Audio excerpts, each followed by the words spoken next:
Hello everyone, welcome back to my ఛానల్ని subscribe చేసుకోకపోతే subscribe చేసుకొని పక్కన బెల్ ఐకాన్ ఉంటుంది, యాక్టివేట్ చేసుకోండి.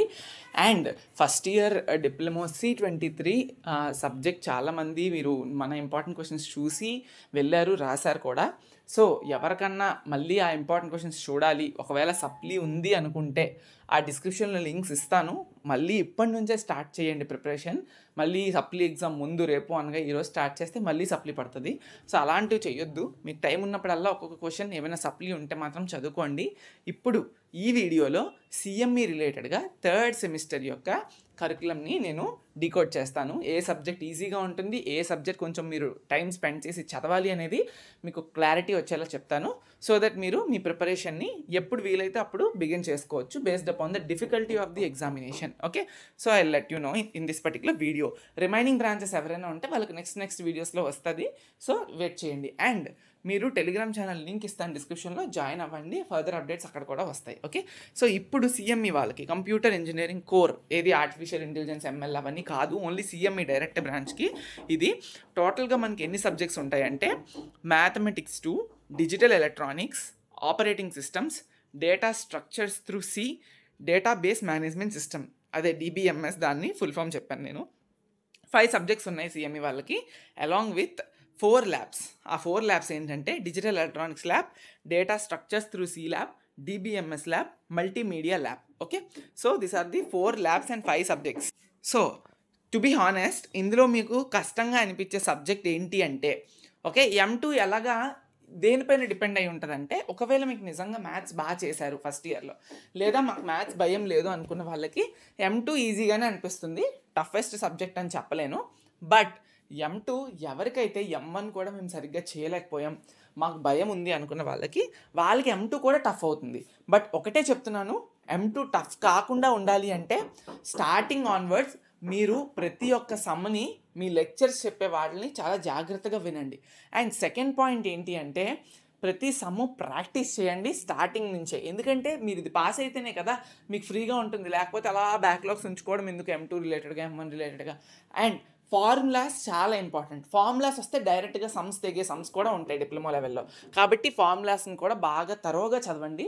M2లో M1 ఫార్ములాస్ చాలా ఉపయోగపడతాయి. డిఫరెన్షియేషన్ ఫార్ములాస్ కానీ ఖచ్చితంగా డిఫరెన్షియేషన్ ఫార్ములాస్ అంతా ఉపయోగపడతాయి. ఎందుకంటే ఇంటిగ్రేషన్ ఉంటుంది. ఇంటిగ్రేషన్ అనేది డిఫరెన్షియేషన్కి ఆపోజిట్లో ఉంటుంది ఫార్ములాస్ అన్నీ కూడా. సో కాబట్టి డిఫరెన్షియేషన్, ట్రిగ్నోమెట్రీ ఫార్ములాస్ చాలా హెల్ప్ అవుతాయి. అవన్నీ చూసుకోండి, మళ్ళీ చెప్తున్నాను.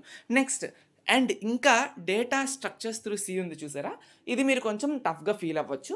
అంటే ఏంటంటే మీకు data structures through C, already C మీకు తెలుసు, CMEలో ఫస్ట్ ఇయర్లో C అయిపోయింది కదా. C అనేది ఒక programming language. But data structures through C అనేది ఎలా డేటాని మ్యానిపులేట్ చేయొచ్చు అవంతా కూడా ఈ డేటా స్ట్రక్చర్స్లో మనకు చూపిస్తారు. List, linked list, graphs, trees, అవన్నీ కూడా మళ్ళీ ఈ డేటా స్ట్రక్చర్స్లో వస్తాయి మీకు. సో ఇదంతా కూడా మీకు చాలా డిఫరెంట్గా అనిపిస్తూ ఉంటుంది. అల్గారిథమ్స్ ఉంటాయి, అన్నీ కూడా స్టెప్ బై స్టెప్ ప్రొసీజర్స్ ఉంటాయి. అన్నీ కూడా మీరు కొంచెం కష్టపడాలి, ముందే చెప్తున్నాను, కొంచెం కష్టపడాలి డేటా స్ట్రక్చర్స్ త్రూ Cకి. ఇందులో ప్రోగ్రామింగ్ ఉంటుంది. ప్రోగ్రామింగ్తో పాటు కాన్సెప్ట్ కూడా క్రిస్టల్ క్లియర్గా అర్థం అవ్వాలి. అప్పుడే మీరు ఆ ప్రోగ్రామ్ని ఎలా అప్రోచ్ అవ్వాలి అనేది అర్థమవుతుంది. ఓకే, సో ఈ పర్టికులర్ సెమ్లో డేటా స్ట్రక్చర్స్ త్రూ C అనేది CME వాళ్ళకి లిటిల్ హార్డ్ అవ్వచ్చు ఇఫ్ మీరు కాన్సన్ట్రేటెడ్గా వినకపోతే. ఏదన్నా ఈజీయే, బట్ ఇప్పుడు మీరు ముందు నుండి కాన్సన్ట్రేటెడ్గా ఉండాలని నేను మాత్రం చెప్తున్నాను. ఓకే, సో మిగతా operating system, DBMS, digital electronics అవన్నీ కూడా ఏంటి అంటే ఇట్స్ థియరీ ఉంటుంది. డిజిటల్ ఎలక్ట్రానిక్స్ అయితే కంప్లీట్గా లాజిక్ మీద డిజైన్ అయి ఉంటుంది. కాబట్టి చేయొచ్చు. డిజిటల్ ఎలక్ట్రానిక్స్ కూడా మీరు చేయగలరు. మొత్తం కూడా లాజిక్ గేట్స్ అన్నీ కూడా మీకు కనిపిస్తాయి. ఓకే, సో మీరు చేయగలరు అది కూడా. బట్ డిజిటల్ ఎలక్ట్రానిక్స్లో ఇంకొకటి ఏంటి అంటే చాలామంది ఈ సబ్జెక్ట్ కూడా ఫెయిల్ అవ్వడానికి ఆస్కారం ఉంటుంది. ఎందుకంటే చెప్పనా, లాజిక్ని కరెక్ట్గా అర్థం చేసుకోవడం, సింపుల్ లాజిక్స్ని మిస్టేక్ చేసి డయాగ్రామ్స్ తప్పులు వేస్తారు. ఆ డయాగ్రామ్స్ తప్పులు వేయడం వల్ల సబ్జెక్ట్ అంతా కూడా డిపెండ్స్ అపాన్ ది డయాగ్రామ్. ఎలా మీరు ఆ డయాగ్రామ్ వేశారు, ఏ లాజిక్ యూస్ చేస్తూ ఆ డయాగ్రామ్ని వేశారు. డయాగ్రామ్ అని నేను చెప్తున్నానంటే సర్క్యూట్ డయాగ్రామ్ ఆర్ఎల్స్ ఆ సింబల్, అలా అర్థం చేసుకోవాలి. ఓకేనా, నేను సింపుల్ టర్మ్స్లో చెప్తున్నాను. మీకు ఇంకా సర్క్యూట్ డయాగ్రామ్ లేదా ఆ సింబల్ ఏంటి అనేది మీకు తెలియదు కాబట్టి జస్ట్ డయాగ్రామ్, ఒక ఫిగర్ అంటున్నాను అంతే. ఫిగర్ ఒక లాజిక్ ఉంటుంది, ఆ లాజిక్ బట్టి ఆ ఫిగర్ని వేయాలి. ఆ ఫిగర్ని కనుక మీరు వేస్తే ఆ ఫిగర్కే మార్కులు పడతాయి లాజిక్ బేస్ చేసుకొని. సో మొత్తం సబ్జెక్ట్ అంతా అలా ఉంటుంది. కాబట్టి బేసిక్స్ చాలా ఇంపార్టెంట్. డిజిటల్ ఎలక్ట్రానిక్స్ సబ్జెక్ట్లోని ఫస్ట్ చాప్టరే చెప్తారు మీకు, నేను చూపిస్తాను చూడండి. మళ్ళీ చెప్తున్నాను వినండి, క్లారిటీ. వీడియో చూసిన వాళ్ళకి నేను చాలా హ్యాపీ ఫీల్ అవుతాను. ఎంతవరకు నేను చెప్తున్నాను కాబట్టి మీరు ఎంతవరకు చూస్తే I'm so happy. Okay number systems అని చెప్పుంది కదా, ఈ నంబర్ సిస్టమ్స్ చాలా చాలా ఇంపార్టెంట్. దాంతోపాటు లాజిక్ గేట్స్ అని సెకండ్ యూనిట్ చూస్తున్నారు కదా, లాజిక్ గేట్స్, బులియన్ ఆల్జీబ్రా, ఇవి బేసిక్స్ ఆఫ్ డిజిటల్ ఎలక్ట్రానిక్స్. ఇది ఇప్పుడు మీతో ఆగిపోదు, ఈ సబ్జెక్ట్ అనేది ఇప్పుడు మీతో ఆగదు, మళ్ళీ బీటెక్లో కూడా వస్తుంది, మళ్ళీ బీటెక్లో కూడా సెకండ్ ఇయర్లోనే వస్తుంది మీకు. కాబట్టి మీరు చాలా అటెన్షన్ పే చేసి దీన్ని బాగా వినాలి ఈ సబ్జెక్ట్ని. ఓకే, ఫస్ట్ యూనిట్ అంతా కూడా చాలా సింపుల్గా ఉంటుంది, బట్ అదే బేసిక్స్ ఆఫ్ డిజిటల్ ఎలక్ట్రానిక్స్. అసలు బైనరీ నెంబర్ అంటే ఏంటి, హెక్సాడెసిమల్ నెంబర్ అంటే ఏంటి, డెసిమల్ నెంబర్ అంటే ఏంటి, అవన్నీ కూడా ఫస్ట్ యూనిట్లో తెలుస్తుంది. లాజిక్ గేట్స్ అంటే ఏంటి, అవన్నీ తెలిస్తేనే సెకండ్ యూనిట్లోని మీరు సర్క్యూట్స్ డిజైన్ చేయగలరు. థర్డ్ యూనిట్స్లో మీరు ఫ్లిప్ ఫ్లాప్స్, ఆ తర్వాత సీక్వెన్షియల్ సర్క్యూట్స్, ఆ తర్వాత రెజిస్టర్స్, అలాగ ఫస్ట్ యూనిట్ నుండి ఫిఫ్త్ యూనిట్కి లింక్ అనేది అలా కొనసాగుతూనే ఉంటుంది. ఫస్ట్ యూనిట్లో మీరు క్లాసెస్ ఆప్షన్ పెట్టి వినకపోతే థర్డ్, ఫోర్త్, ఫిఫ్త్ యూనిట్స్ చెప్పేటప్పుడు ఇట్ ఫీల్ డిఫికల్టీ. కాబట్టి జాగ్రత్తగా వినండి, ప్రతి యూనిట్ లింక్ అనేది ఉంటుంది ఈ సబ్జెక్ట్లో మాత్రం. ఓకే, సో అది నేను చెప్పాలనుకుంటుంది. బట్ మీరు మళ్ళీ చెప్తున్నా, M2 data structures through C, these are the 2 subjects which needed a much attention in your classes. Okay, so అప్పుడు మాత్రమే మీరు క్లియర్ చేసుకోగలుగుతారు. అండ్ దెన్ డిజిటల్ ఎలక్ట్రానిక్స్లో చాప్టర్ 1, చాప్టర్ 2 బేసిక్స్ అనేవి మంచి గ్రిప్లో పెట్టుకోండి, మిగతాదంతా ఈజీగా అర్థమైపోతుంది మీకు. అండ్ ఆపరేటింగ్ సిస్టమ్స్ అంతా కూడా మీకు రిలేటెడ్ టు కంప్యూటర్ నాలెడ్జే ఉంటుంది కాబట్టి ఇట్ విల్ థియరీ బేస్డ్ ఉంటుంది, మీరు చేయగలుగుతారు, పెద్ద కష్టమేం పడక్కర్లేదు, అయిపోతుంది. ఓకే, సో చూసారా, అంతా కూడా ఎక్కువ వినాలి, ఎక్కువ వినాల్సింది ఉంటుంది, థియరీ ఉంటుంది అంతా కూడా, ఎక్కువ మీరు వినాలి, మీకు నచ్చింది లైక్ అర్థం చేసుకొని రాయడానికి ట్రై చేయండి. ఓకేనా, దట్స్ ఇట్. ఓకే, మంచి సబ్జెక్ట్స్ అన్నీ కూడా. థర్డ్ సెమిస్టర్ మాత్రం చాలా వండర్ఫుల్. మళ్ళీ చెప్తున్నాను, మీరు పాస్ అవ్వడానికి మాత్రమే చదివితే అది ఎందుకు యూస్ కాదు ప్రజెంట్ డేస్లోని. బట్ ఏంటంటే మార్కులు తక్కువ వచ్చినా పర్వాలేదు, సబ్జెక్ట్ని అయితే పాస్ అవ్వండి, దాంతోపాటు స్కిల్ని గెయిన్ చేసుకోండి. స్కిల్ అంటే మీ CMEలోనే మీరు ఉంటాము, మేము సాఫ్ట్వేర్ రిలేటెడ్ కానీ జాబ్స్ చేస్తాము అనుకుంటే ఖచ్చితంగా ఇప్పుడు ఏవైతే సబ్జెక్ట్స్ మీకు ఉన్నాయి చూసారా, 1 operating systems, 2 database management systems and ఒక ప్రోగ్రామింగ్ లాంగ్వేజ్, ఈ 3 కూడా చాలా కీలకం అవుతాయి మీ ఇంటర్వ్యూలో. Okay, DBMS and operating systems, ఒక ప్రోగ్రామింగ్ లాంగ్వేజ్ అండ్ ఒక డేటా స్ట్రక్చర్స్ అనేవి ప్రొడక్ట్ బేస్డ్ కంపెనీస్కి చాలా చాలా ఇంపార్టెంట్.